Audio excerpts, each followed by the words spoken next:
잠깐 같이 기도드리겠습니다.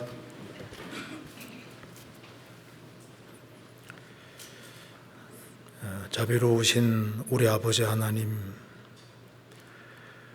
저희들을 구원해 주시고 항상 크신 은혜와 사랑 가운데 살게 해주시는 것을 감사합니다. 저희들을 구원해 주시고 또 주님 몸된 교회 안에서 신앙생활을 할 수 있게 해주신 것도 감사합니다. 주님 오실 날이 너무 아까운 이때 저희들 정신을 차리고 또 주님께서 맡기신 일을 잘 감당할 수 있도록 도와주옵소서. 우리의 사랑하는 가족들, 친척들, 이웃들에게도 이 귀한 복음을 담대히 증거할 수 있도록 도와주시고 주님 오시는 그날 다 같이 주님 앞에 설 수 있도록 도와주옵소서. 앞으로 계획되어 있는 학위수양에 준비하는 모든 손길에도 함께 해주시고 이번에도 전국적으로 많은 사람들이 구원함을 얻을 수 있도록 도와주옵소서. 오늘 모든 시종 주 성령께서 함께 해주시고 이 말씀들이 우리 마음에 새겨질 수 있도록 또 신앙생활에 크게 도움이 될 수 있도록 역사해 주옵소서. 우리 구주 예수 그리스도 이름으로 기도하옵나이다. 아멘. 성경 예레미야 2장 찾겠습니다. 예레미야 2장 20절입니다. 2장 20절. 제가 읽겠습니다. 내가 옛적부터 내 멍에를 꺾고 내 결박을 끊으며 말하기를 나는 순복지 아니하리라 하고 모든 높은 산 위와 모든 푸른 나무 아래서 몸을 굽혀 행음하도다. 23절입니다. 내가 어찌 말하기를 나는 더럽히지 아니하였다 바알들을 좇지 아니하였다 하겠느냐. 골짜기 속에 있는 내 길을 보라. 내 행한 바를 알 것이라. 너는 발이 빠른 젊은 암약대가 그 길에 어저의 달림 같았으며. 거기까지입니다. 저번 주에 전도 집회가 있었기 때문에 제가 오늘 이제 새로 구원 받으신 사람부터 해서 또 오래되신 분까지 좀 신앙생활에 아주 근본적인 것을 좀 말씀드려 보려고 합니다. 그래서 오늘 그 제목이 네 종류의 나무 아래서 이 제목으로 좀 말씀을 드려 보겠습니다. 성경에 나무 아래서라는 표현이 여러 군데가 나와 있는데 그걸 가지고 좀 설명을 좀 드려보겠습니다. 여기 예레미야 2장 20절에 이렇게 말씀 나와 있죠. 내가 옛적부터 내 멍에를 꺾고 내 결박을 끊으며 말하기를 나는 순복지 아니하리라 하고 모든 높은 산 위와 모든 푸른 나무 아래에서 몸을 굽혀 행음하도다. 구약 성경에 푸른 나무 아래에서란 말이 상당히 많이 나와 있습니다. 이게 이제 푸른 나무 아래에서라는 말씀은 그 밑에서 우상 숭배한 것을 가르치는 겁니다. 우상 숭배. 그래서 모든 푸른 나무 아래에서 가능하면 높은 산에 그리고 이제 나무가 아주 굉장히 크고 푸른 나무 있지 않습니까? 그런 나무 밑에서 우상을 깎아 세우고 우상을 숭배할 때 푸른 나무 아래서란 말이 굉장히 많이 나와 있는데 이것이 우리 구원받기 전의 모습하고 똑같은 거예요. 그래서 성경에 나무 아래서란 말이 여러 군데 나와 있는데 그걸 가지고서 한번 교훈 받아보려고 합니다. 그래서 첫 번째는 푸른 나무 아래서, 두 번째는 성경에서 이제 구원받고 나면은 성경에서 사과나무 아래란 말이다. 사과나무. 그 다음에 이제 또 성경에 나와 있기를 무화과나무 아래서란 말도 있습니다. 로뎀나무 아래서란 말도 있는데 이게 다 이제 우리 신앙생활에 아주 중요한 교훈이 될 수 있을 거라고 생각합니다. 그래서 그 네 가지 나무를 중심으로 해서 조금 말씀을 좀 드려보도록 하겠습니다. 여기에 예레미야 2장 20절 중간에 모든 높은 산 위와 모든 푸른 나무 아래에서 몸을 굽혀 행엄하도다. 3장 찾아보시겠습니다. 예레미야 3장 13절에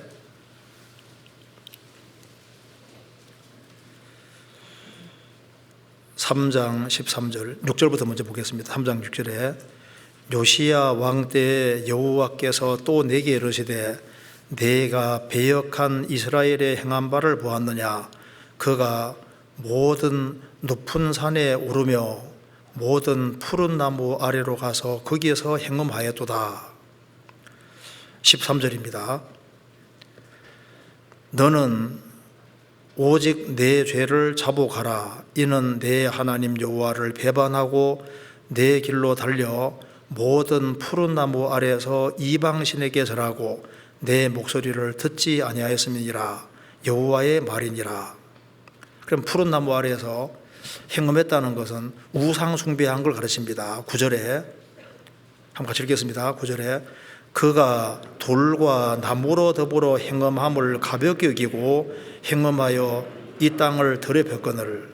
하나님을 섬겨야 될 이스라엘 백성들이 그 높은 산 푸른 나무 아래에서 이제 우상을 깎아 세우고 우상을 섬기고 절하고 그렇게 한 것을 이렇게 표현을 하고 있습니다. 그래서 구약에 이제 체크해 보시면은 푸른 나무 아래서란 말이 많이 나와 있는데 거기에서 푸른 나무 아래에서 우상 숭배했다는 것을 계속 강조하고 있습니다. 이것이 이제 하나님을 등지고 살던 이스라엘의 모습인데 이것이 이제 구원받기 전에 우리 모습하고 똑같은 거예요. 우리도 구원받기 전에 이스라엘 사람들이 행했던 것처럼 푸른 나무 아래에서 온갖 우상을 만들고 우상을 섬긴 것처럼 우리도 하나님이 아닌 그 다른 푸른 나무 아래서 하나님을 등지고 살던 모습하고 똑같은 겁니다. 우리는 여러 가지 모습으로 우상 숭배를 하고 살았던 겁니다. 그것이 이제 우리 구원받기 전의 모습인 겁니다. 여기 예레미야 2장 23절입니다.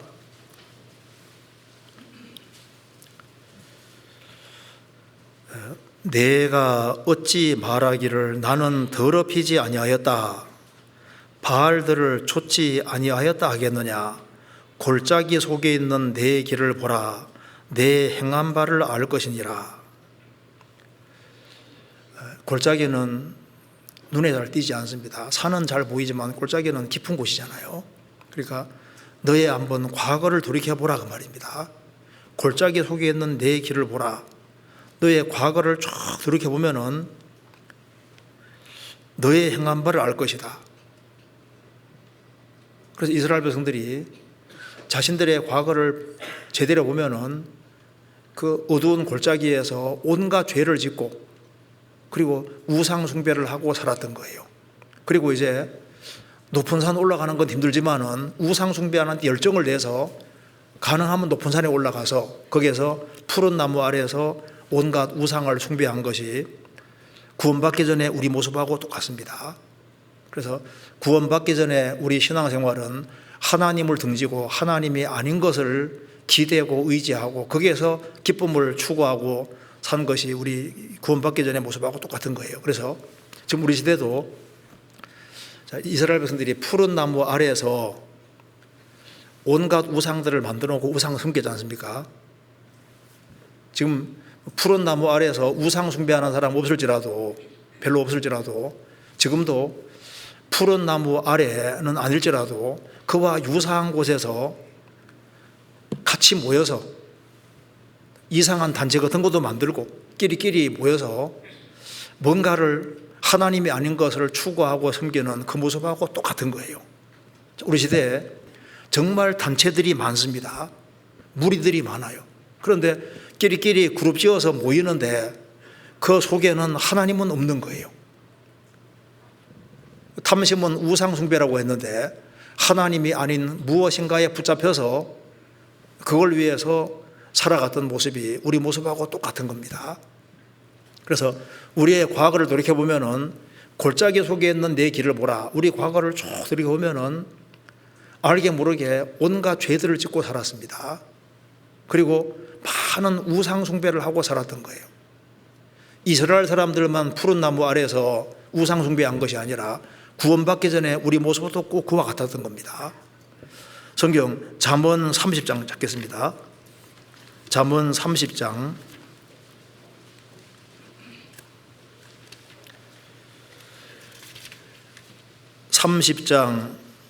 11절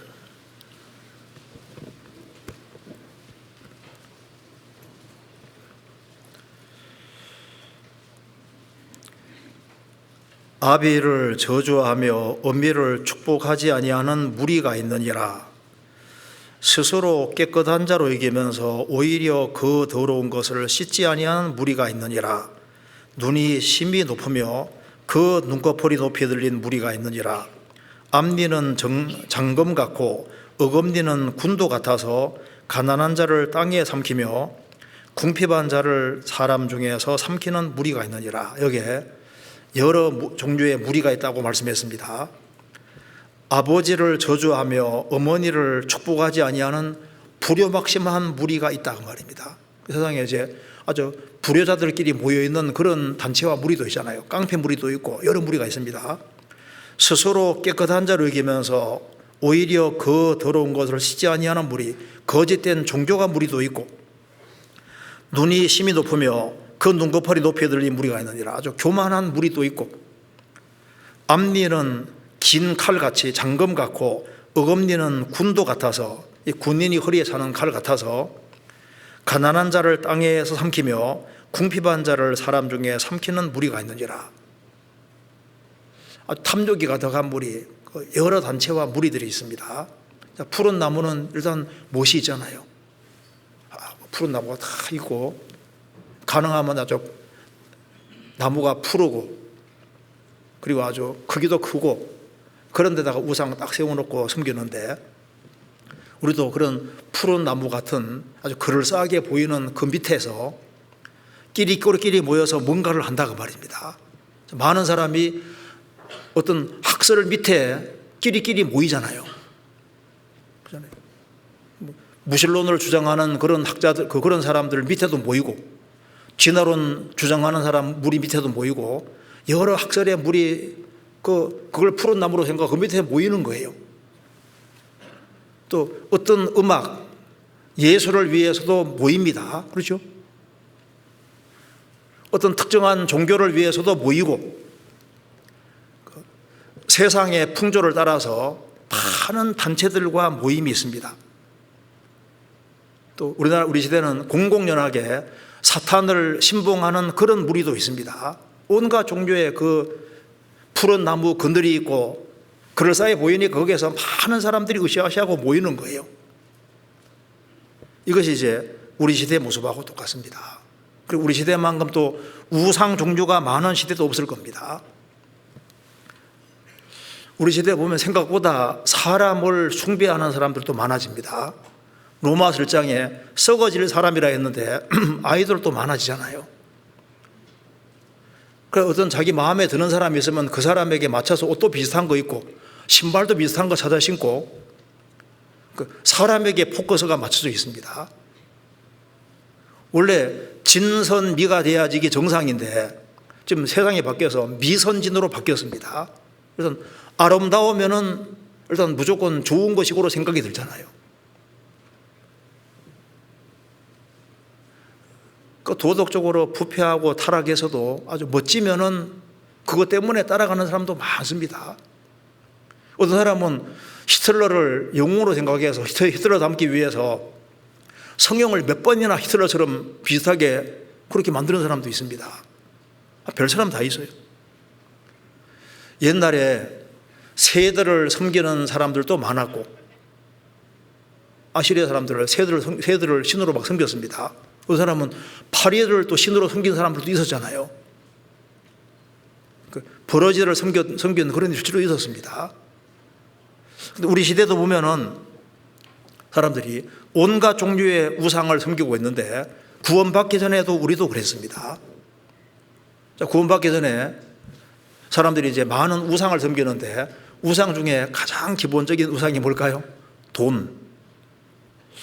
돈에 뭐가 붙어 있는 것 같아요. 예수님께서 돈을 마몬이라고, 마몬, 돈귀신.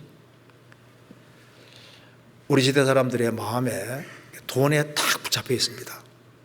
그래서 잠언 10장에 돈은 범사에 응용되느니라. 제가 그 영어로 보고 깜짝 놀랐습니다. 돈은 범사에 응용되느니라. 그 영어로는 Money answers everything입니다.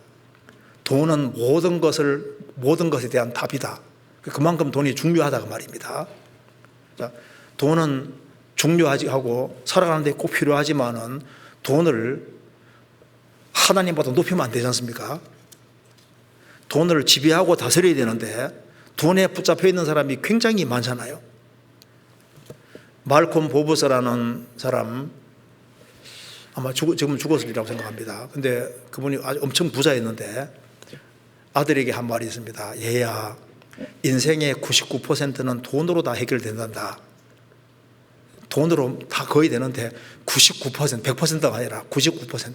그런데 많은 사람이 돈이 100% 줄 아는 사람들도 꽤 있습니다. 돈이면 뭐가 되는 것처럼 그게 아니지 않습니까? 구원받기 전에 우리도 오로지 돈 하면서 돈에 붙잡혔을 수도 있습니다. 또 많은 사람이 쾌락에 붙잡혀 있잖아요.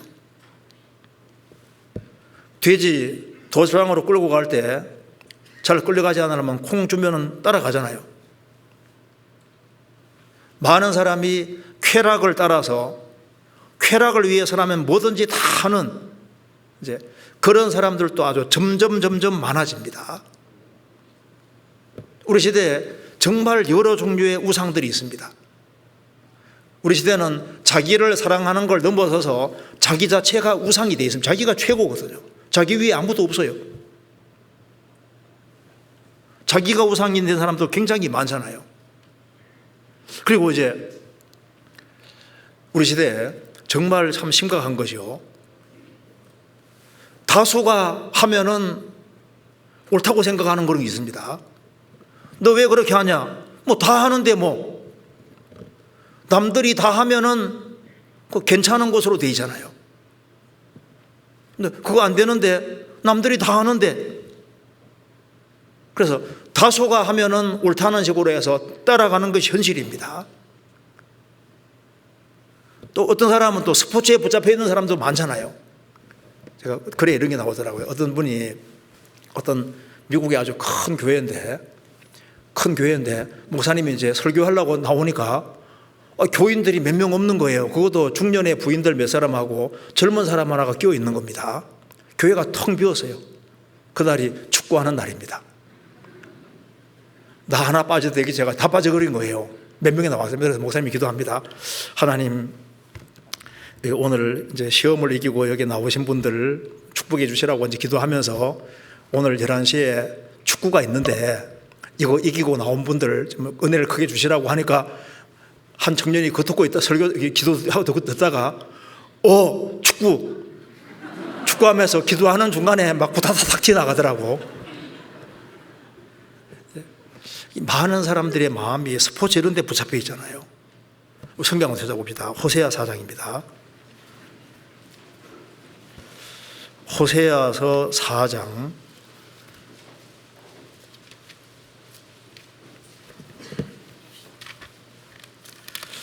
4장 12절.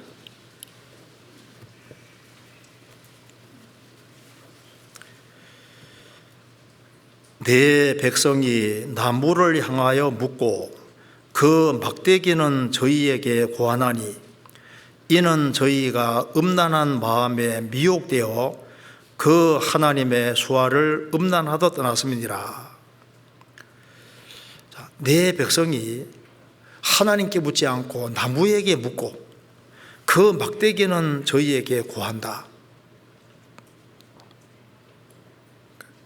이게 남의 얘기가 아닙니다. 우리도 구원받기 전에 어디에게 물었습니까? 물을 때는 인생에게 묻고 세상 책에게 묻고, 요즘은 어디 묻는지 아시죠? 스마트폰 탁 눌러 스마트폰에게 다 물어요. 인생의 중요한 문제를 하나님께 묻지 않고 스마트폰에 묻고 스마트폰이 다 답을 해준다고 생각한다니까요. 많은 사람이 그러잖아요. 요즘 보세요. 스마트폰이 드라이브식으로 우상으로 되어 있는 사람들도 많이 있습니다. 드라이브 뭔지 아시죠? 휴대용신입니다. 요만해요. 요만해. 한 요만합니다. 휴대용 크기가. 이거 이제 가지고 다니면서 여기다가 이제 해놓고 이제 묻고 답해달라고 하고, 잘못하면 스마트폰 다 가지고 되는, 잘못하면 이것이 있지 않습니까? 하나님보다 더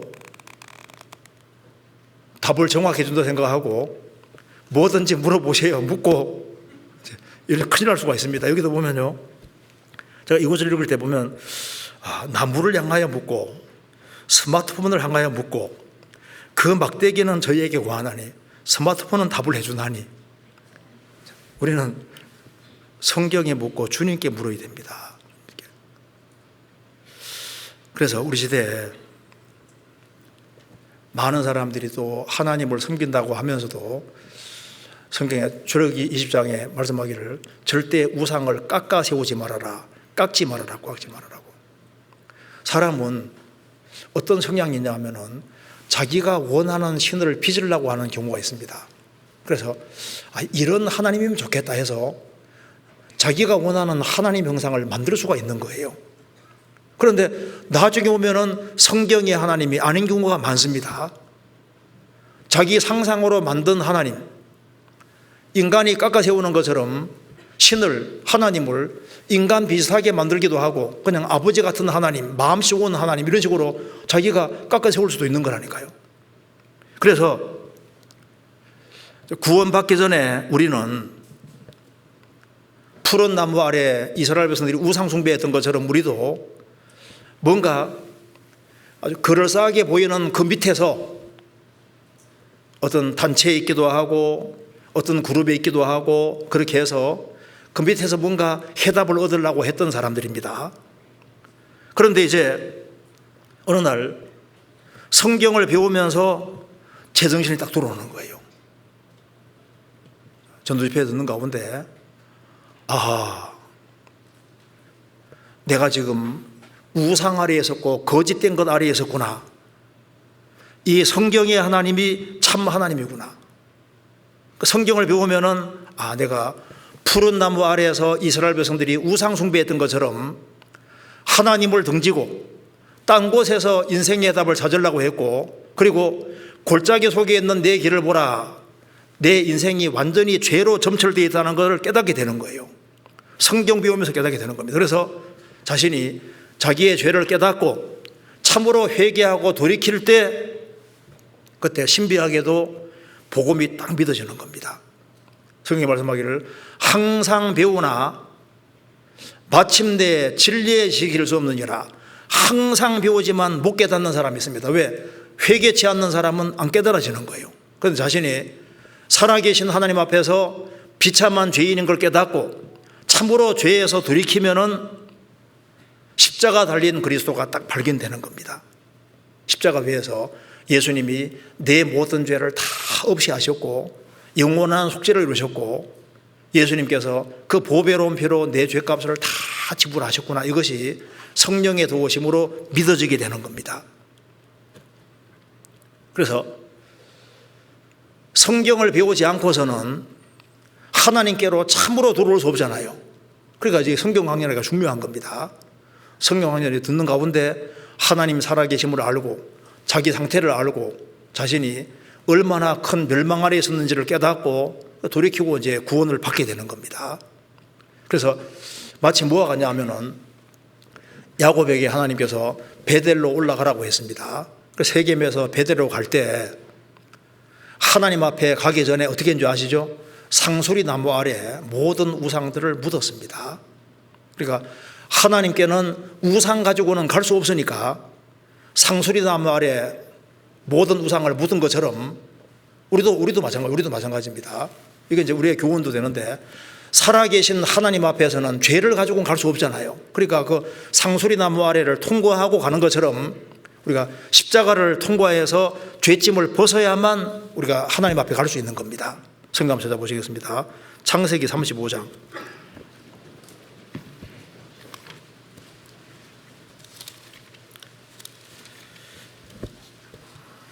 35장 1절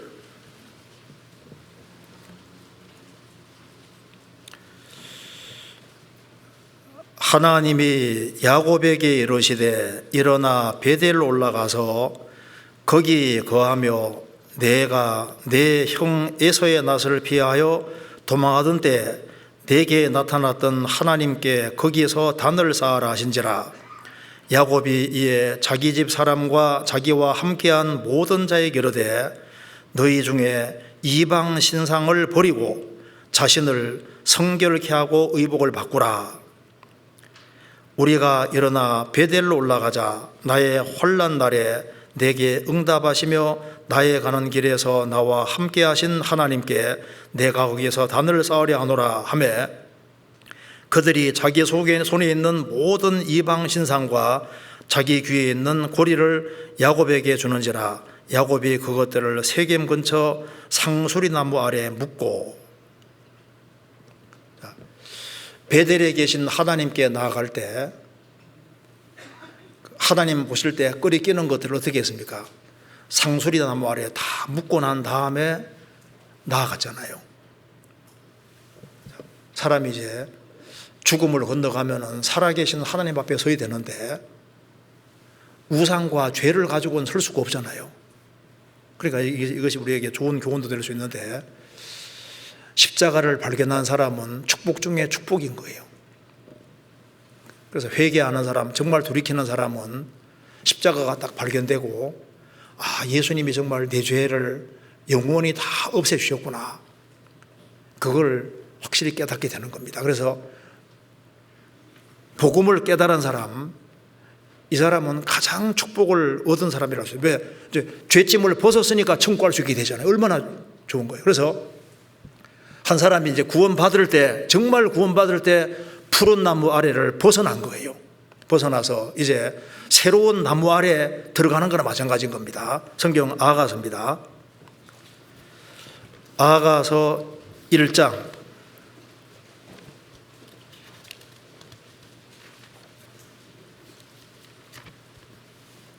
1장 2절입니다.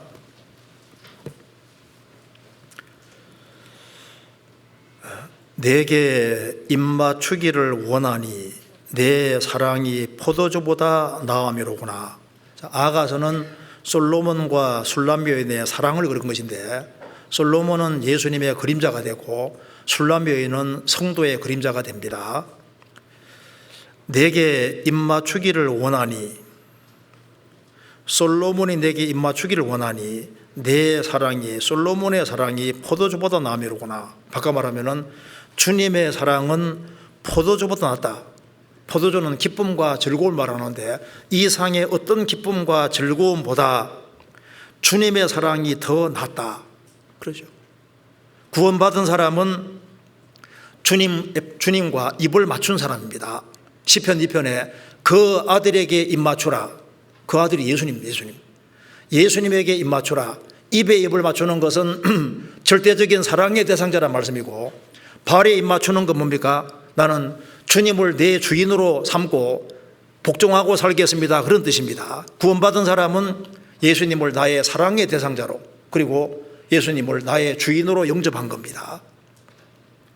자, 그래서 주님과 참으로 입맞춤이 된 사람, 참 성도가 된 사람은 이제 푸른 나무 아래가 아니라 새로운 종류의 나무 아래에 있는 것과 같은 거예요. 아가서 2장입니다. 2장 2절입니다. 여자들 중에 내 사랑은 가시나무 가운데 백합화 같구나. 남자들 중에 나의 사랑하는 자는 숲풀 가운데 사과나무 같구나. 내가 그 그늘에 앉아서 심히 기뻐하였고 그 실과는 내 입에 달았구나. 여자들 중에 내 사랑은, 바꿔 말하면은 지금 세상에 많은 사람이 있는데 주님의 사랑의 대상자가 된 사람, 구원받은 사람은 그 말입니다. 여자들 중에 내 사랑은 가시나무 가운데 백합화 같구나. 그러니까 가시나무 가운데 백합화니까,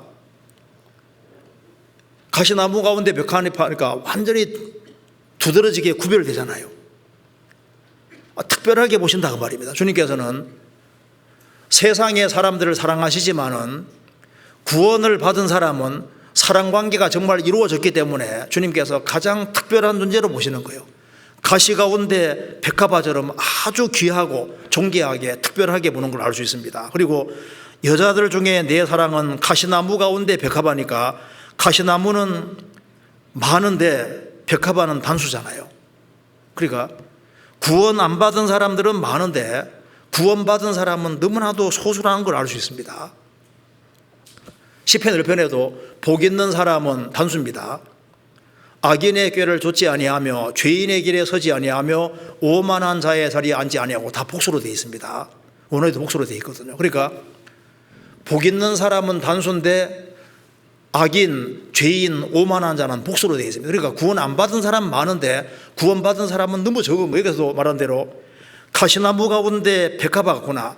구원 안 받은 사람들은 많지만은 주님표로 정말 구원받은 사람은 너무나도 적은 겁니다.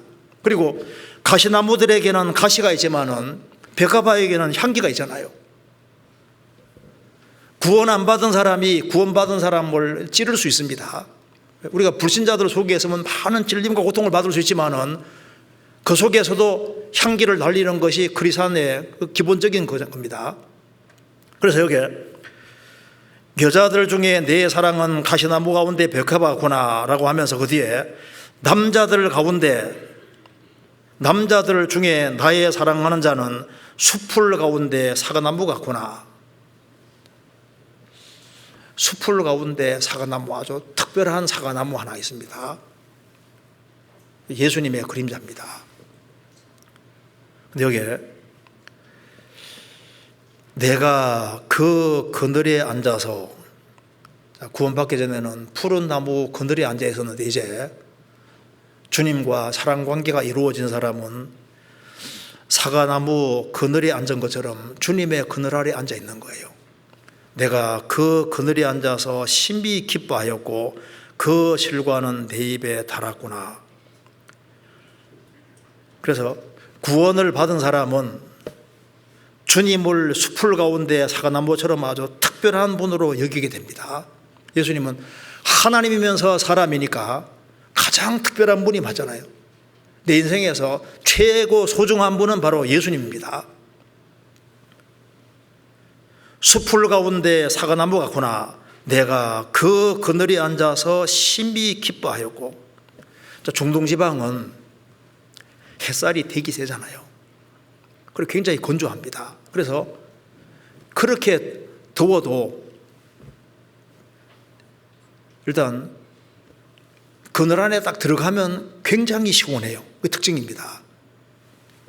그러니까 그 그늘에 앉아서 신비 기뻐했다. 왜 그늘에 피해야 되냐 하면은 그 뜨거운 열기가 있는데 그 열기를 피하기 위해서 여기에 사과나무 그늘에 들어가는 것처럼 지금 구원 안 받은 모든 사람들은 하나님의 진노와 형벌 아래 있는 겁니다.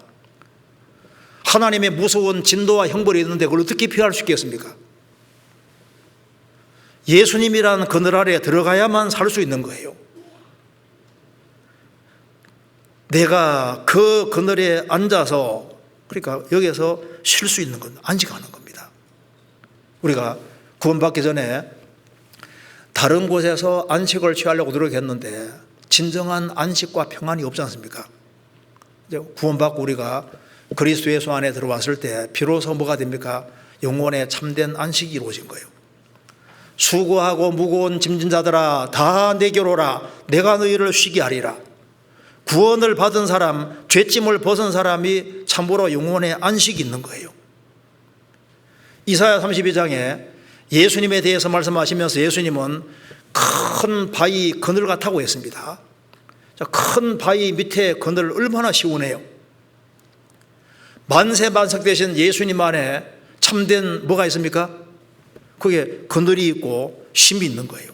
그리고 예수님은 마른 땅에 냇물 같을 것이다. 마른 땅 광야에, 메마른 광야에 예수님은 시냇물 같을 것이다. 물을 먹으면 해가 되는 것처럼 예수님 안에 들어온 사람은 이제 성령으로 말미암아 영혼이 계속적으로 해갈이 되는 겁니다. 그렇잖아요. 그리고 여기에 내가 그 그늘에 앉아서 심히 기뻐하였고, 우리는 가장 중요한 것을 발견한 겁니다. 내 인생에서 예수님을 발견했고 구원받을 때 내가 예수님 안에 들어와 있다는 걸 깨닫게 되는 거잖아요. 그리고 그 실과는 내 입에서 달았구나. 자, 사과나무 과일이 얼마나 맛있어요. 그것처럼 예수님 안에 있으면은 온갖 달콤한 것들이 나오게 되어 있습니다. 우리가 예수님 때문에 죄 사함도 받았고, 그 주님 안에서 우리가 무조건적으로 용서를 받았습니다. 주님 안에 있으면은 그 마음에 위로도 있고, 그리고 사랑만큼 달콤한 게 없지 않습니까? 그 주님의 사랑을 우리가 계속 깨달아가는 거예요. 성경 배우면은 주님 안에 얼마나 좋은 약속이 있는지도 우리가 배웁니다. 이 사과가 먹으면 달콤한 것처럼 구원받은 사람은 영원한 안전이잖아요. 그리고 하나님 아들 되죠. 그리고 천국의 상속자가 되죠. 그리스도와 공동 상속자가 되고 온갖 좋은 것들이 얼마나 많이 있는지 몰라요. 그래서 그 실과는 내 입에서 달았구나. 이제 구원을 참으로 받고 난 다음에는 주님이 얼마나 선하신 분인지를 계속 맛보고 알 수 있는 겁니다. 너희는 여호와의 선하심을 맛보알지어다. 우리가 그리스도 안에서 주님의 선하심을 계속 맛보고 알아가는 겁니다. 그래서 내가 그 그늘에 앉아서 심히 기뻐하였고 그 실과는 내 입에서 달았구나. 근데 이 술람교회는 이 사과를 많이 먹은 것이 맞습니다. 왜냐하면 여기 그 뒤에 아가서 7장 보시겠습니다. 7장 8절, 내가 말하기를 종려나무에 올라가서 그 가지를 잡으리라 하였나니 내 유방은 포도송이 같고 내 콧김은 사과 냄새 같고, 내 콧김은 사과 냄새 같고. 일단 콧김이 사과 냄새 나려면 어떻게 해야 됩니까? 한두 개 먹으면 코에 냄새 나요? 많이 먹어야 됩니다. 많이 먹으면은 그 코에 냄새, 그 사과 냄새 나잖아요. 그리고 이제 병든 사람 옆에 상담하러 가지 않습니까? 같이 상담하면서 이렇게 호흡할 때 냄새가 상큼하지 못해요. 그런데 여기는 코 냄새가 사과 냄새가 나는 것은 아주 그 호흡이 아주 활동적이라는 얘기잖아요. 아주 굉장히 건강하고 활기가 있다는 얘기인 겁니다. 우리가 주님의 것을 잘 먹으면은 영적으로 아주 활기가 있고 활력이 있는 거예요. 제가 옛날에 대추를 할 때 이틀인가 할 때 대추만 먹었거든요. 그러니까 싱하면요 정말 대추 냄새가 싹 나고 몸에 대추 냄새가 풍기고 뒤에도 대추가 좀 나오고, 와, 대추만 먹으니까. 그러니까 이게 우리가 주님께로부터 나오는 걸 많이 먹으면 얼마나 좋아요. 많이 먹은 걸 알 수 있습니다. 그리고 여기에 다시 여기 아가서 2장 다시 보시면은 2장 3절에 중간에 내가 그 그늘에 서서가 아니라 뭡니까? 앉아서입니다. 앉아서라는 것은 여기를 자신이 영원히 있을 곳으로 생각하는 거예요. 자, 이 사과나무 열매가 주렁주렁 맺혀 있는데 그냥 지나치는 사람도 있잖아요. 십자가를 보고 무심코 지나가는 사람들도 많이 있습니다. 그리스도께서는 우리를 위해 죽어주셨는데 그 예수님에 대해서 무관심하게 지나가는 사람들이 많잖아요. 어떤 사람은 또 사과나무 아래 잠깐 있는 것처럼 보였는데 그냥 재미없다고 물러가는 사람도 있는데, 이 술람 여인은 사과나무 그늘에 앉아 있습니다. 지속적으로 있는 것을 가르쳐, 지속적으로. 지금 주님은 교회의 머리고 교회는 몸입니다. 우리가 지금 주님 아래, 사과나무 아래에 있는 것처럼 주님 안에 계속 있는 것이 어디에 있는 거예요? 주님은 머리고 교회는 몸이니까 계속 배워야 될 겁니다. 구원받은 사람은 주님 몸된 교회 안에 지속적으로 계속 있어야 되는 거예요. 여기 내가 그 그늘에 앉아, 우리가 주님이 교회를 통해서 복음을 전하고 교회를 통해서 구원받은 사람을 연결시켜서 한 무리를 이루시고 있기 때문에 구원받은 무리 가운데 계속적으로 거해야 됩니다. 내가 그 그늘에 앉아서 심히 기뻐하였고, 이제 우리가 있을 곳을 알았잖아요. 지금 여기에 단체들이 많고 그룹들이 많이 있고 모임들이 많이 있는데, 여러 무리 모임이 있는데, 주님 피로 구원받은 사람들이 모이는 무리, 주님 피로 구원받은 무리, 이거보다 더 중요한 무리가 어디 있어요? 그러니까 구원받은 무리 가운데서 일생을 함께하고 고락을 함께할 그런 각오를 갖는 것이 그게 지혜로운 겁니다. 내가 그 그늘에 앉아 심히 기뻐하였고, 내가 구원을 받고 주님을 머리로 받드는 사람들이 모이는 무리 가운데 거하는 것이 얼마나 축복인지를 깊이 생각해야 됩니다. 드디어 내가 있을 곳을 찾았구나, 이렇게 생각해야지 맞는 겁니다. 주님이 구원받은 무리 가운데 머리로 계시기 때문입니다. 내가 그 그늘에 앉아서 심히 기뻐하였다. 이런 마음이 합당한 마음인 거예요. 그래서 저도 돌이켜 봤을 때 참 내가 구원받고 잘한 것이 하나 있다. 주님 몸된 교회에 연결되어서 참 꾸준히 있었던 거지 않습니까? 그늘에 앉아 있는 것처럼 거기 앉아 있었거든요. 어떤 부분 보면은 모임에 절대 안 빠져. 나중에 태어나 보면요, 신앙생활 정말 다 잘하잖아요. 앉아 있기만 하면은, 그 그늘에 앉아 있으면은 주님이 정말 거기에 필요한 거 다 궁금해 주시는 거예요. 그 다음에 여기에 요한복음 1장입니다.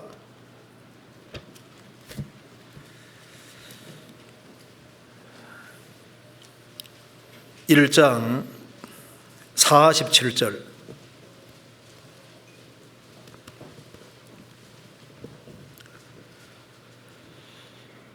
예수께서 나다나엘이 자기에게 오는 것을 보시고 그를 가리켜 가라사대, 보라, 이는 참 이스라엘 사람이라. 그 속에 간사한 것이 없도다. 나다나엘이 가로되, 어떻게 나를 아시나이까? 예수께서 대답하여 가라사대, 빌립이 너를 부르기 전에 내가 무화과나무 아래에 있을 때 보았노라. 나다나엘이 대답하되, 랍비여, 당신은 하나님의 아들이시요 당신은 이스라엘의 임금이로소이다. 예수께서 대답하여 가라사대, 내가 너를 무화과나무 아래에서 보았다 함으로 믿느냐? 이보다 더 큰 일을 보리라. 여기에 나다나엘은 무화과나무 아래에 있었습니다.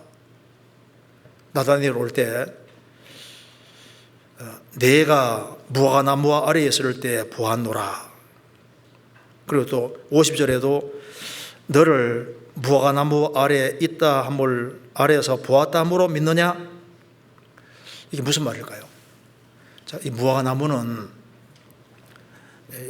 랍비 문헌에 보면은 회당이 없는 이렇게 시골이라든가 이런데 무화과나무가 성경책을 읽고 기도하기가 정말 좋은 장소였다고 합니다. 그래서 무화과나무 아래에서라는 표현은 그게 이제 기도하고 말씀 묵상했다 하는 그런 뜻으로 보통 이해가 된답니다.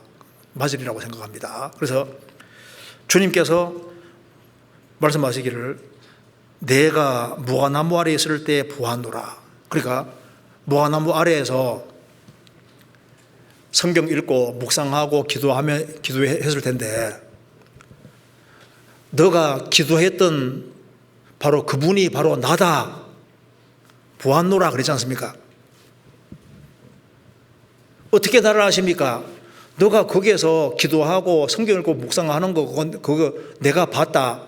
너가 나와 교통한 거다 그 말이야. 그러니까 랍비여, 당신은 하나님의 아들이시요 당신은 이스라엘의 임금이로소이다. 즉시 알았잖아요.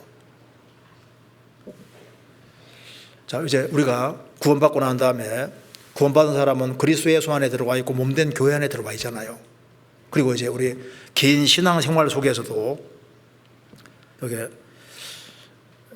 나다나엘이 무화과나무 아래에 있었던 것처럼 우리도 개인 신앙생활 속에서 우리가 교회 안에서 계속적으로 공급받는 것도 필요한 동시에 우리 개인적으로는 이제 구원받아서 뭐 해야 됩니까?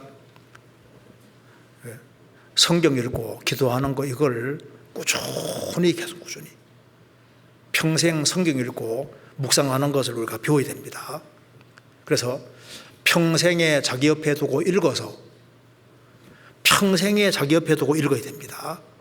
그래서 여호와 경외하기를 우리가 배워야 되는 거예요. 그리고 뭘 묵상해야 되냐 하면은 다른 사람이 내게 찔리는 말을 한 거, 그런 거 묵상하지 말고, 뭐 남편 말이라든가 아내 말이라든가 기분 나쁜 말 이런 걸 가지고 계속 되짚지 말고 성경을 묵상하는 것이 꼭 필요합니다. 평생에 자기 옆에 두고 읽고 성경을 가까이 하고 성경을 부지런히 읽어야 되는 거예요. 성경 시편 19편입니다.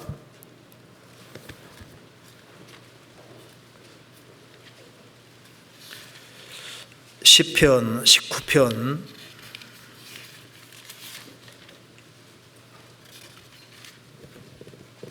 7절. 여호와의 율법은 완전하여 영혼을 소성케 하고 여호와의 증거는 확실하여 우둔한 자로 지혜롭게 하며 여호와의 교훈은 정직하여 마음을 기쁘게 하고 여호와의 계명은 순결하여 눈을 밝게 하도다. 여호와를 경외하는 도는 정결하 영혼까지 이르고 여호와의 규례는 확실하여 다 의로우니 금곧 많은 정금보다 더 사모할 것이며 꿀과 송기꿀보다 더 달도다. 또 주의 종이로 경계를 받고 이를 지킴으로 상이 크니이다. 여호와 율법, 성경은 완전하여, 세상에서 완전한 책은 성경밖에 없습니다. 영혼을 소성케 하고, 우리가 거듭날 때도 하나님 말씀으로 거듭나고, 거듭난 이후에도 우리 힘을 얻을 때 무엇으로 얻냐면은 여호와의 율법은 완전하여 영혼을 소성케 한다. 그러니까 영혼이 거듭나고 영혼이 새롭게 되기 원하는 사람은 어떻게 해야 됩니까? 성경 가까이 하면 성경은 영혼을 새롭게 하고 영혼에게 힘을 주는 거예요. 여호와의 증거는 확실하여 우둔한 자로 지혜롭게 하며, 지혜롭게 되기 원하면은 성경을 가까이 해야 됩니다. 성경을 가까이 하는 사람은 성경이라는 정답을 배우기 때문에 그 사람은 지혜롭게 될 수밖에 없는 거예요. 인생 헤맬 필요가 없습니다. 왜? 정답이 딱딱 주어져 있으니까 얼마나 간단한 거예요. 성경은 명확하잖아요. 여호와의 교훈은 정직하여 마음을 기뻐하게, 그러니까 마음이 기뻐지기 원하는 사람은 성경 가까이 해야 되는데, 왜? 성경대로 되는 게 확실하니까. 여호와의 계명은 순결하여 눈을 밝게 하도다. 영혼의 눈이 밝아지기 원하는 사람은 성경 가까이 하면 됩니다. 성경 가까이 하면은 성경이 믿어지면은 수지 맞는 거예요. 왜? 영원한 축복이 눈에 보이니까요. 우리가 이제 매 주일 수요일 이렇게 참여할 때마다 통장에 100억씩만 들어와도 어떻게 할까요? 신나겠죠. 신앙생활 잘하면 사람에게 주시는 축복 상상도 못합니다. 그러니까 영혼의 눈이 밝아지면 어디에다가 인생을 투자해야 될지가 보이는데 성경 가까이 안 하면은 눈이 어두워지는 거예요. 여호와를 경외하는 도는 정결하여 영혼까지 이르고 여호와의 규례는 확실하여 다 의로우니 금곧 많은 정금보다 더 사모할 것이며 꿀과 송기꿀보다 더 달도다. 우리 시대에 많은 사람이 돈에 붙잡혀 있는데 돈보다 더 중요한 것이 신앙생활 더 잘하는 거예요. 하나님 말씀을 제대로 배우는데 시간 투자를 해야 됩니다. 그래서 영원히 남을 것을 위해서 살아야 되는 것이 맞잖아요. 그래서 금곧 많은 정금보다 더 사모할 것이며 꿀과 송이꿀보다 더 달도다. 또 주의 종이로 경계를 받고 이를 지킴으로 상이 크니이다. 그래서 성경을 가까이 하고 그리고 묵상하는 것이 필요합니다. 성경 시편 145편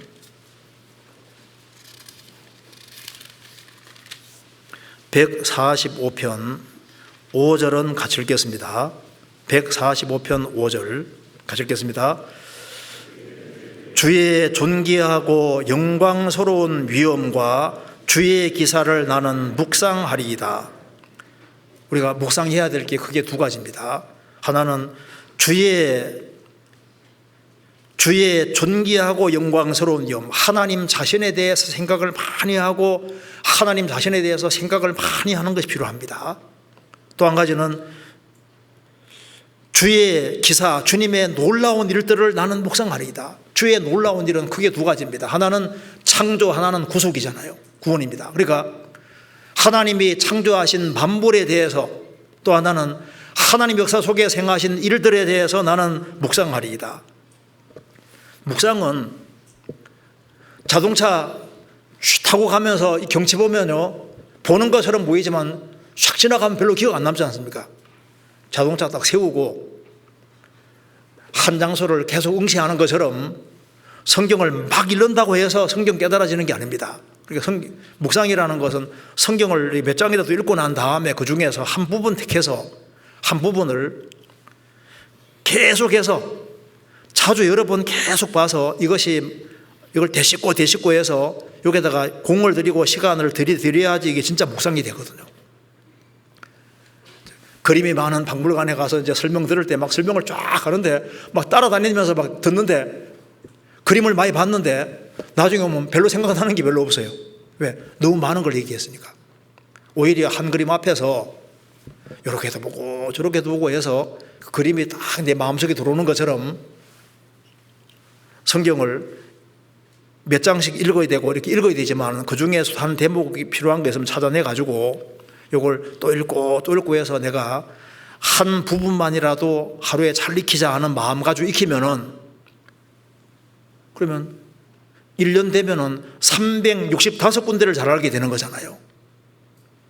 그러니까 물론 다독도 필요하지만은 읽으면서 중요한 부분을 내가 이거 중요하다 싶으면 한 부분 딱 택해가지고 그걸 자꾸 읽어봐요. 자꾸 마음속에 새겨지도록 이렇게 읽으면은 한 부분만 잘 익히면은 궁금한 거 적기도 하고, 그렇게 해서 한 말씀 자체를 하나씩 잘 마음속에 새겨지도록, 그래서 내 마음속에 정확히 들어가는 것이 있어야만 나가는 것도 정확히 나가게 되는데, 잘못된 것이 정보가 많이 들어오면 나갈 때도 잘못되게 나가잖아요.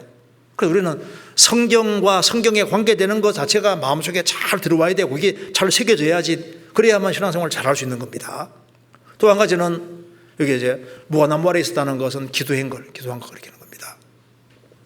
사사기 처음 펼치면은 시작이 뭔지 아시죠? 여호와께 묻자와 가로되. 사사기 제일 마지막에는 자기 소견에 옳은 대로 행하였더라. 그래서 사사시대는 이스라엘이 아주 흐트러진 시대입니다. 혼란으로 들어간 시대인데, 인생이 왜 혼란하게 됐냐 하면은 처음에는 여호와께 묻자고 가야 돼. 처음에 묻고 시작했는데 시간 지나가면서 자기의 소견에 오른 대로 자기의 생각과 방법대로 하니까 다 흐트러진 거예요. 우리 이제 구원받았으면은, 우리 구원받을 때도 주님께로 마음이 딱 향했을 때 구원이 이루어진 것처럼 구원받고 난 다음에도 주님 뭘 기뻐하시냐 하면은 마음이 주님께 향하고 눈을 하나님께로 들고 하나님의 도움을 구하는, 그게 제일 중요한 겁니다. 시편 147편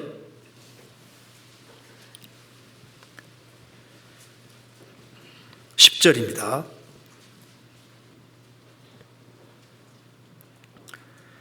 여호와는 말의 힘을 즐거워 아니하시며 사람의 다리도 기뻐 아니하시고 자기를 경외하는 자와 그 인자하심을 바라는 자들을 기뻐하시는도다. 하나님은 말의 힘을 즐거워하니 하며 타고 다니는 말, 그러니까 눈에 보이는 세력 기대는 것도 하나님이 안 기뻐하시고 사람의 달에도 기뻐하지 아니하시고 자기 수단 방법을 믿고 사는 사람, 자기 발 힘을 믿고 사는 사람, 자기 수단 방법대로 사는 사람도 안 기뻐하시고 자기를 경외하는 자와 그 인자하심을 바라는 자들을 기뻐하시는도다. 사탄이 뭘 무서워할까요? 합기도를 무서워할까요? 기도를 무서워할까요? 합기도, 태권도, 마귀 안 무서워합니다. 뭘 무서워합니까? 기도. 하나님의 도움을 구하는 걸 제일 무서워하는 거예요. 그래서 무화나무 아래에 있을 때 보아도다. 주님 보고 계시잖아요.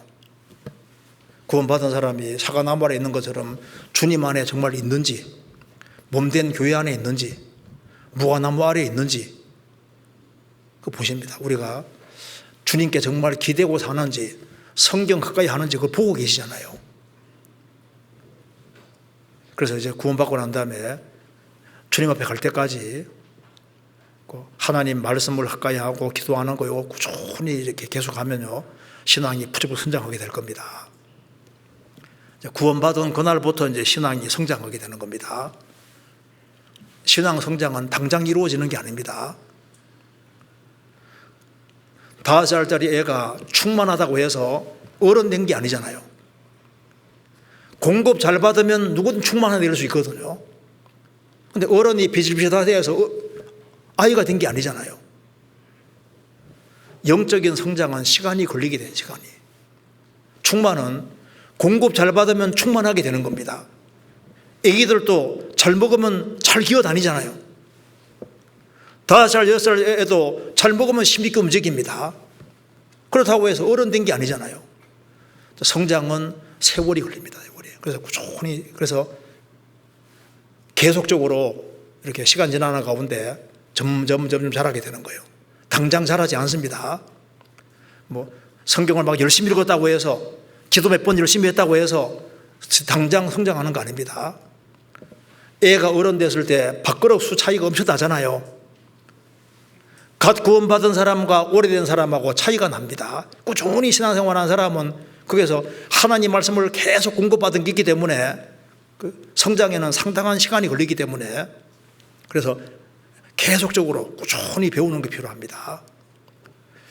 그 다음에 여기에 성경 또 한 군데 보시겠습니다. 열왕기상 19장입니다.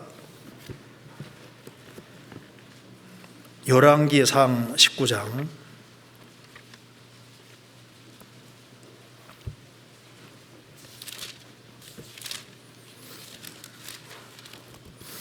19장 1절입니다.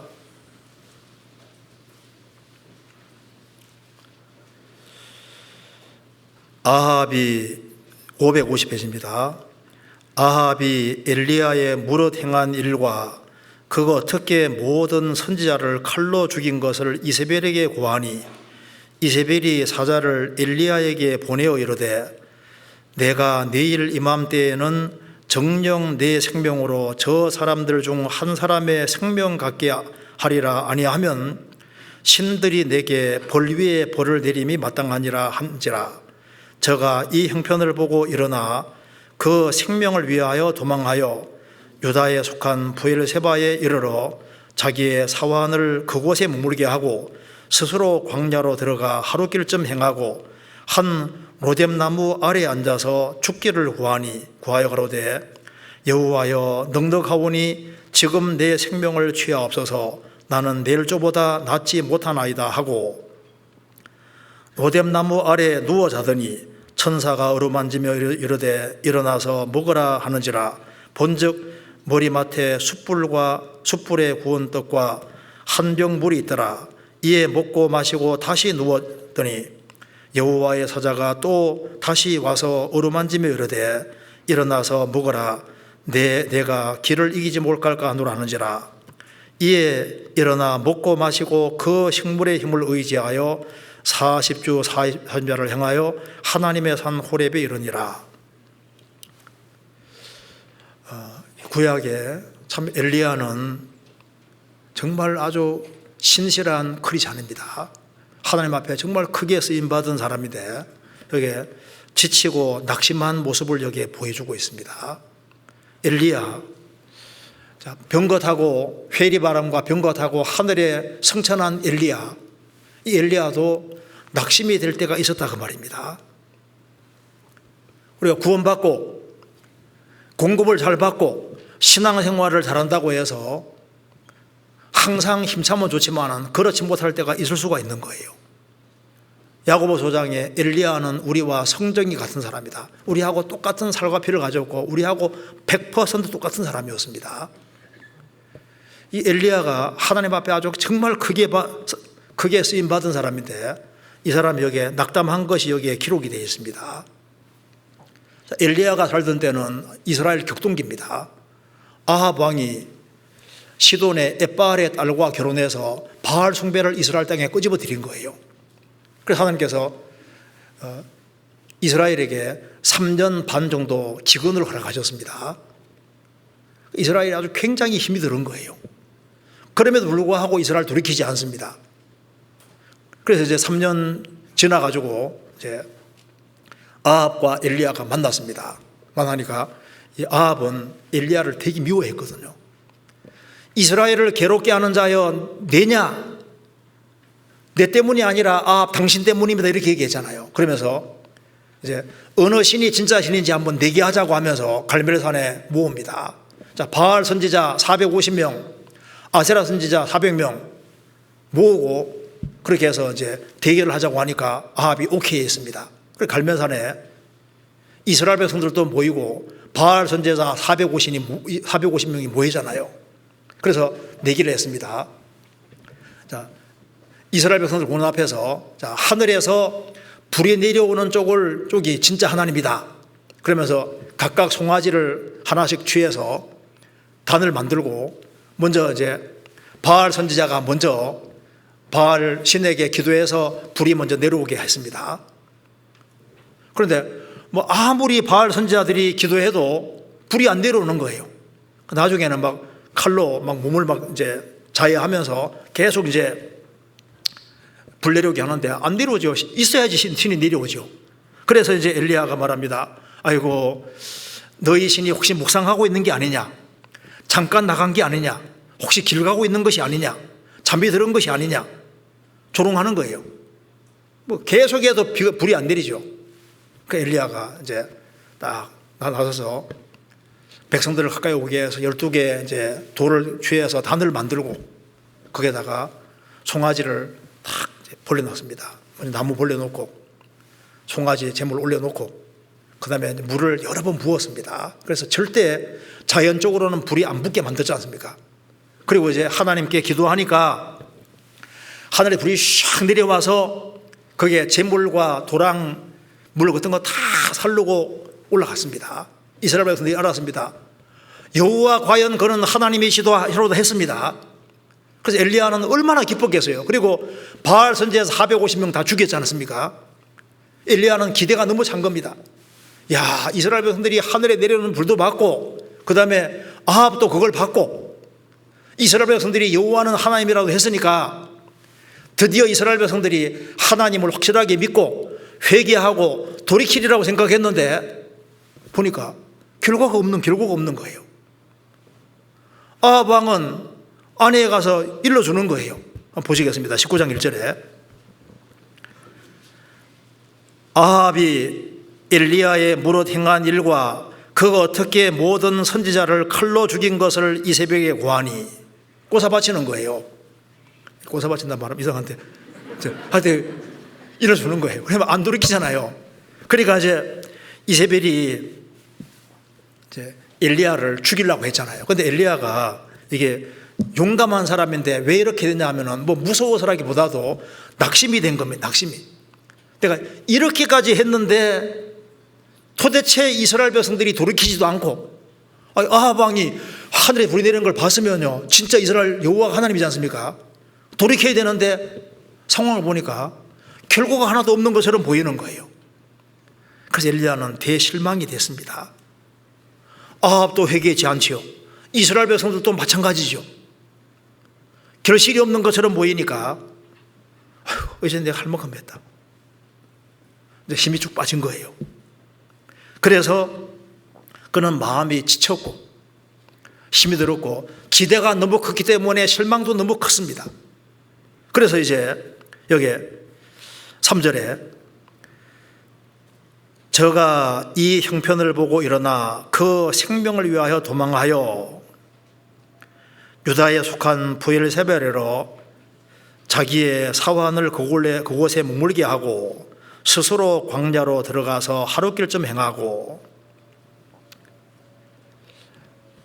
대실망이 됐고 이제 마음에 지쳤습니다. 소망이 안 보이는 거예요. 내가 그렇게 노력했는데 결과가 없는 것처럼 보이니까 이제 더 이상 내가 할 수 있는 건 없다 하고 이제 물러가는 겁니다. 이게 이제 누구든지 이런 일이 있을 수 있지 않습니까? 엘리야만 이런 것이 아니라 우리도 그럴 수 있습니다. 집회 들으면은 이번에는 제대로 구원될 줄 알았는데 요즘 얼마나 사람이 강팍해요. 또 이번에도 안 되는 경우도 있고 되는 경우도 있잖아요. 근데 꾸준히 해야 되는데 실망이 되는 겁니다. 엘리야는 말했습니다. 하나님 앞에서 하나님 저만 홀로 남았습니다. 홀로가 아닌데 자기 생각할 때 자기 혼자라고 생각하는 거예요. 자, 기대가 너무 컸기 때문에 낙담이 찾아온 겁니다. 우리도 이제 이런 상황이 생길 수 있는 겁니다. 그래서 이제 구원받고 난 다음에 기대가 너무 컸을 때, 기대대로 안 될 때 잘못하면은 엘리야와 같이 낙심할 수 있는 겁니다. 그래서 엘리야가 이제 곧 이렇게 했죠. 4절에 스스로 광야로 들어가 하루길쯤 행하고 한 로뎀 나무 아래 앉아서 죽기를 구하여 가로되 여호와여 넉넉하오니 지금 내 생명을 취하옵소서 나는 내일 쪼보다 낫지 못하나이다 하고 로뎀 나무 아래 누워 자더니 여기 로뎀 나무라고 했는데 로뎀 나무는 찾아보면은 높이가 한 2m 내지 3m 정도 자란답니다. 근데 우리나라 쌀아기 나무 비슷해요. 그래서 햇살이 비치면은 완전 그늘을 지지 못하고 그냥 그 나무 사이로 햇살이 막 비치게 돼 있으니까 조금 피하게 해주는, 조금 햇살을 다 피해 주는 게 아니라 조금 피해 주는 그 정도가 되는 겁니다. 그러니까 여기 로뎀 나무라는 그 뜻은 로뎀은 비참, 시궁창, 진흙탕. 그래서 여기 로뎀 나무 아래란 말은 비참한 가운데 있다. 보통 그런 의미라고 합니다. 비참한 가운데. 그래서 여기에 죽기를 구하여, 참 사람이 너무 비참한 상황에 있다고 생각 들면은 죽기를 구하기도 하잖아요. 마음에 연약해진 겁니다. 이제 넉넉하오니라고 해요. 넉넉하오니 무슨 말입니까? 나 할 만큼 했습니다 그 말입니다. 내가 바알 선지자, 아세라 선지자하고 이렇게 싸웠고 이제 하늘에까지 불도 내리고 이렇게까지 했는데 결과가 없으니까 이제 나는 할 만큼 했습니다. 더 이상 내가 할 것은 없습니다. 그러면서 내 생명을 취하소서라고 했습니다. 이제 나 데려가 주십시오. 내가 더 이상 뭘 하겠습니까? 그러면서 또 말했습니다. 지금 내 생명을 취하옵소서 나는 내일 쪼보다 낫지 못하나이다. 엘리야가 얼마나 훌륭한 사람이고 얼마나 일을 많이 했는데 나는 내일 쪼보다 낫지 못합니다. 자기 열등감을 느끼고 있잖아요. 자기를 비하하고 있습니다. 이렇게 크고 훌륭한 선지자도 이렇게 마음이 낙심이 되고 힘이 들 수 있는 거예요. 불이 죽어 있는 겁니다. 그래서 여기에 로뎀 나무 아래 누워 자더니 많은 문제가 잠 좀 자면 좀 해결되는 경우도 있죠. 로뎀 나무 아래 누워서 잤습니다. 그런데 이때 천사가 와서 도와주잖아요. 5절에 천사가 어루만짐이 이르되 일어나서 먹으라 하는지라 본즉 머리맡에 숯불에 구운 떡과 한 병 물이 있더라. 이에 먹고 마시고 다시 누웠더니 여호와의 사자가 또 다시 와서 어루만짐이 이르되 일어나서 먹으라 내 길을 이기지 못할까 하노라 하는지라. 여기 우리가 알 수 있는 것이 있습니다. 엘리야가 너무 힘들어하고 전진하지 못하고 지금 후퇴하고 있습니다. 이때에도 하나님께서 함께 해주시잖아요. 어루만지며 위로해주고 낙심하지 않도록 해주시고, 그렇게 해서 힘을 내어서 호렙산까지 가게 해주시고, 다시 이렇게 그에게 힘을 주고 용기를 주고 다시 사명을 맡기셔서 이제 나중에 성천까지 합니다. 우리가 전진할 때만 하나님께서 함께 하시는 게 아니라 우리가 후퇴하고 힘들어할 때도 하나님이 함께 하시는 겁니다. 그러니까 이게 로드나무는 조금의 위로, 최소한의 위로 가르치는데, 가장 힘들 때에도 로즈나무 아래라는 게 뭡니까? 그래도 위로는 계속 있다는 것을 말해주고 있는 겁니다. 도망가는데 로즈나무를 하나님 만들어 놓은 거잖아요. 엘리야가 그래도 조금이라도 휴식을 취할 수 있도록 그걸 하나님 만들어 놓으신 거라고. 그러니까 가장 힘들 때에도 거기에서 주님 위로가 있고 힘을 주시는 것이 있습니다. 그러니까 후퇴해도 하나님이 도우신다는 걸 알 수 있습니다. 그리고 우리가 전진할 때만 함께하는 게 아니라 후퇴할 때도 함께하는 것이 맞습니다.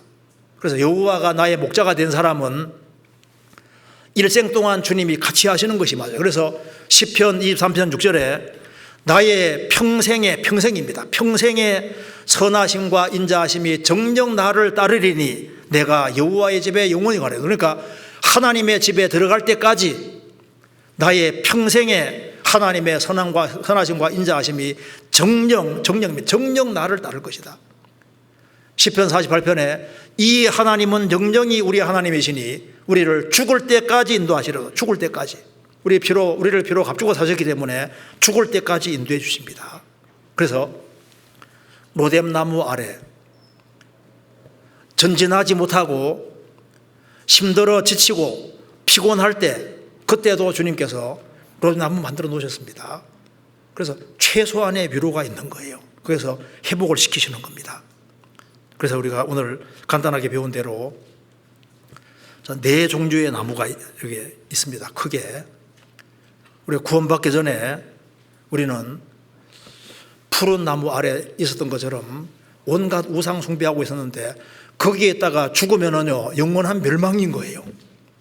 거기서 우리가 놀랍게도 건진받고 거기서 벗어나게 된 겁니다. 벗어나서 이제 구원받은 사람은 사과나무 아래에 있는 것과 똑같은 거예요.